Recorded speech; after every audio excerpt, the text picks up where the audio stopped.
ইতিমধ্যে সম্পন্ন হয়েছে দ্বিতীয় দফার নির্বাচন। গতবার বালুরঘাট কেন্দ্রে 33,000 ভোটের ব্যবধানে জয়ী হয়েছিলেন তিনি। ভোটের নিরিখে এই ব্যবধান খুব বেশি বলা চলে না, তাই শুক্রবার দ্বিতীয় দফার ভোটে বালুরঘাট কেন্দ্র চষে বেড়ালেন বিজেপি প্রার্থী তথা রাজ্য বিজেপি সভাপতি সুকান্ত মজুমদার। কখনো ইভিএম নিয়ে অভিযোগ, কখনো বিজেপি কর্মীদের মারধরের অভিযোগে সরব হলেন সুকান্ত। লোকসভা ভোটের দ্বিতীয় দফাতে সকাল থেকে উত্তপ্ত বালুরঘাট। রায়গঞ্জের পর নির্বাচন কমিশনে সবচেয়ে বেশি অভিযোগ জমা পড়েছে এই কেন্দ্রেই। ভোটের দিন সকাল থেকে বিভিন্ন বুথে ইভিএম বিকলের অভিযোগ আসতে শুরু করে। সকাল থেকে উত্তাপ বাড়িয়েছিল সুকান্ত মজুমদারের কেন্দ্র। তপনে বিজেপির এজেন্টকে মারধরের অভিযোগ ওঠে। তা দেখতে যান বিজেপির রাজ্য সভাপতি সুকান্ত মজুমদার। তিনি অনুগামীদের নিয়ে সেখানে হাজির হতে তৃণমূল কর্মীরা স্লোগান দিতে শুরু করে। এরপরই রেগে মেগে তেড়ে যান সুকান্ত। তৃণমূল কর্মীদের গো ব্যাকের পাল্টা স্লোগান ওঠে বিজেপির তরফে। তৃণমূল কর্মীদের সঙ্গে সুকান্ত মজুমদারের বচসা চরমে ওঠে। কার্যত জনতা এখানে ক্ষিপ্ত। আমি পার্থকে বলবো একটুখানি ছবিটা সুন্দর করে ধরবার জন্য। উত্তেজনা পরিস্থিতি এখানে। সুকান্ত মজুমদার তিনি এখনো স্পটে রয়েছেন, তাকে গো ব্যাক স্লোগান। তিনি নির্বাচন কমিশনে অভিযোগ করছেন যে প্রার্থী হিসাবে তিনি যেতেই পারেন, কিন্তু কেন তাকে আটকানো হচ্ছে সেই অভিযোগ করছেন সুকান্ত মজুমদার। অন্যদিকে তৃণমূলের কর্মীরা তারা বারবার বলছেন যে এলাকায় আসলেই গন্ডগোল হবে। সুকান্ত মজুমদার কিন্তু এখনো এখানে স্পটে রয়েছে। পুলিশ পরিস্থিতি নিয়ন্ত্রণে নেওয়ার চেষ্টা করছে। এই মুহূর্তে সুকান্ত মজুমদার তিনি স্পটে রয়েছেন। বিজেপি মহিলা কর্মীদের কুরুচিকর ভাষায় আক্রমণের অভিযোগ করেন বিজেপি প্রার্থী। 200 মিটার 300 মিটার দূরে আমাদের বসার জায়গা, ওনার পায়ের তলায় মাটি নেই বলে বুথের 100 মিটারের মধ্যে বসাতে হচ্ছে লোককে ভয় দেখানোর জন্য।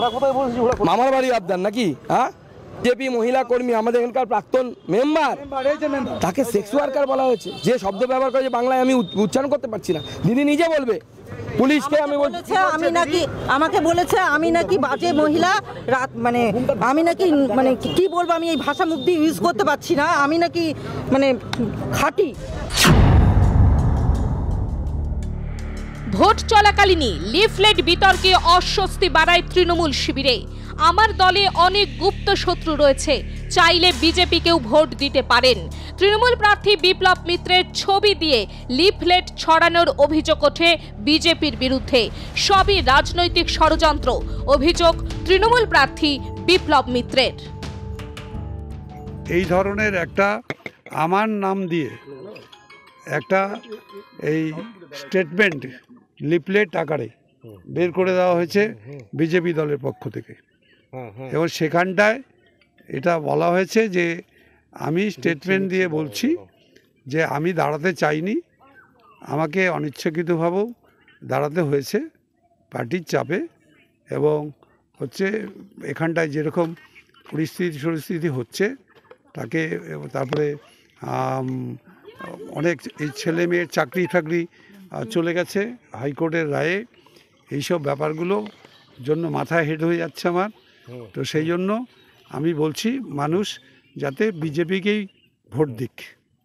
মানে এটা আপনার আমার নাম করে স্টেটমেন্ট দিয়ে অলরেডি গোটা বালুরঘাটে বিজেপি এটা করেছে। ভোটে দিনভর মাটি আঁকড়ে নিজের কেন্দ্রেই পড়ে রইলেন বিজেপির রাজ্য সভাপতি তথা এই কেন্দ্রের বিজেপি প্রার্থী সুকান্ত মজুমদার। প্রথম থেকেই বালুরঘাটে আলাদা নজর বিজেপির। রাজ্য সভাপতিকে জেতাতে মরিয়া দল। প্রচারে প্রধানমন্ত্রী অমিত শাহ দুজনই এখনো পর্যন্ত এই আসনেই এসেছেন। বলা যেতে পারে এই কেন্দ্রই বিজেপির প্রেস্টিজ ফাইট। ক্যামেরায় পার্থ চট্টোপাধ্যায়ের সঙ্গে সুচারু মিত্র ও শিবশঙ্কর চট্টোপাধ্যায়ের রিপোর্ট, আর প্লাস নিউজ।